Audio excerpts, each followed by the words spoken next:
Let me describe a man to you. He doesn't need anybody. He'll tell you that. Maybe not in words, but you'll know it. He handles his own problems. He keeps a little distance even from the people closest to him. And he calls that being strong. And every so often, when someone gets close enough to really matter, something in him pulls back, goes quiet, creates space he can't explain. And sometimes anger comes out of nowhere with no return address, no event you can point to. It's just there and then it's gone. And you're left wondering where it came from. If you know that man, if you are that man, I want to tell you something about him. Most of what looks like his personality is architecture, a structure built early under pressure that he never chose. But here's the part that makes this one different from anything else I'll talk about on the show. A lot of men grew up in a house with a hard father, present but armored, cold walls you could see and push against and resent. That's its own thing, and we'll talk about it.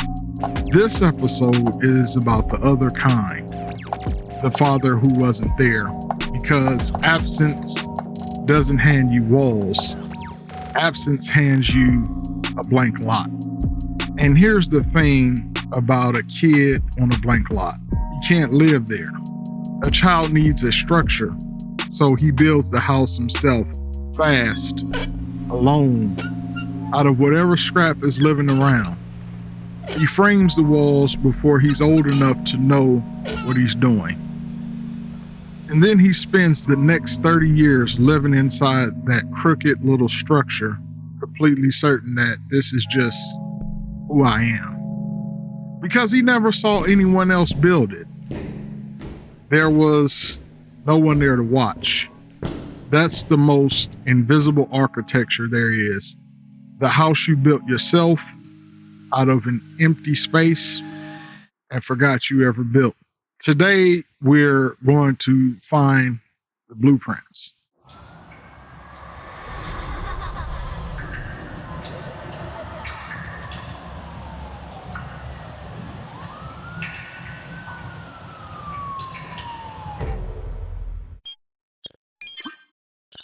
I'll tell you straight, I know this house from the inside because for the early parts of my life, my father was absent. He and mom had me young. He had to figure some things out for himself. Not present and cold, gone. He wasn't there for the moments that actually mattered. The big ones, the ones a kid catalogs and carries. The significant times in my life, the times you think a father shows up for. He wasn't in the room, and when he was around, what I got was anger and distance. A man who seemed to be somewhere else even when his body was there. But I'll give you one image because it's the truest thing I can hand you about what absence actually feels like. When my wife and I got married, he bought our wedding rings. Sit in that with me for a second because it's not simple, and the whole point is that it's not simple. A man who missed the milestones showed up in metal at the one threshold he could find his way to. He reached for the single language of presence he knew how to speak. And that's not nothing. I need you to hear that it's not nothing. And it also throws every empty room into sharper relief. Because if he could show up here for this, then absence everywhere else wasn't him being incapable. It was something harder than incapable. It was something he couldn't face. Both of those are true at the same time. That's the architecture of an absent father. A little bit of love that could only ever find one or two forms surrounded by a lot of empty rooms. Now, here's the code that gets written in a house like that. And watch how much of it sounds like strength, because that's the trap. A kid raised in absence teaches himself a curriculum. Nobody hands it to him. He reverse engineers it from the void. Men leave, don't need anyone, because needing is how you get hurt. Handle it alone. Alone is the only thing that's never failed you. Don't count on presence, because presence is the thing that didn't come. And then he grows up and calls all of that independence, self-reliance, being a strong man who doesn't need anybody. When the truth is, it's a wall a scared kid built so the empty lot would stop hurting. And about my father, here's where I land. And it took years for me to land here. I don't fully know what made him unable to be there. That's his story. And there are parts of it I may never have. But I've stopped believing it was about me. Absence like that is almost never about the kid. It's about something the man is carrying that he can't put down and can't look at. The anger, the distance, that's not the absence of feeling. That's feeling with nowhere safe to go. That doesn't erase what it cost me, but it means I can look at the blueprint clearly without having to hate the man who left it blank. Daddy, are you coming to get me? Don't worry, son. I'll be back later. I'll be there to pick you up. I promise.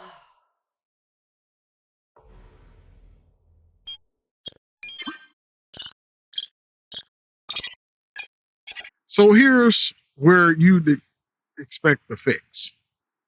We'll get there. 5 episodes, real demolition, a rebuild, but you cannot tear down a house you can't see. And the house you built out of absence is nearly invisible to you. So today, one job, turn the lights on. That self-sufficiency you're so proud of, the distance you keep, the way you pull back right when it even just going quiet and absent in your own way before someone can leave you first. I don't want you to fix any of it yet. I want you to rename it. Not that's just how I am. Instead, that's the blueprint I drew when I was small and alone, with no one there to show me another way. Because the second you see that that's something you built, a child's best guess, made with almost no information, it stops being bedrock. And here's the cruel genius of the absent father blueprint. It feels more like your nature than any inherited thing ever could. A guy with a hard present father can at least say, I got that from my dad. You can't even do that. You got it from nobody, from a gap, which is exactly why it feels like the floor of who you are. It isn't the floor, it's scaffolding a kid threw up in an emergency.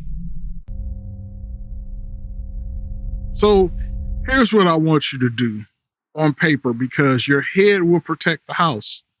Write down 3 things you know deep in your body about needing people, about whether anyone stays, about handling things alone, the stuff that feels less like a belief and more like gravity. I do better on my own. People leave. Don't let them see you need it. Write 3 and then look at them and understand what they actually are. They are conclusions a child drew from incomplete information and a house with an empty room in it. You were a kid trying to make sense of why the most important man wasn't there. So you built a theory you let survive. The theory worked. If you got here, but it was written by someone who didn't have the whole story and was far too young to be drawing those conclusions about love, you're allowed to draw them again as the man you are now. Before I let you go, one more thing. I need you to hold it across the entire arc of this show.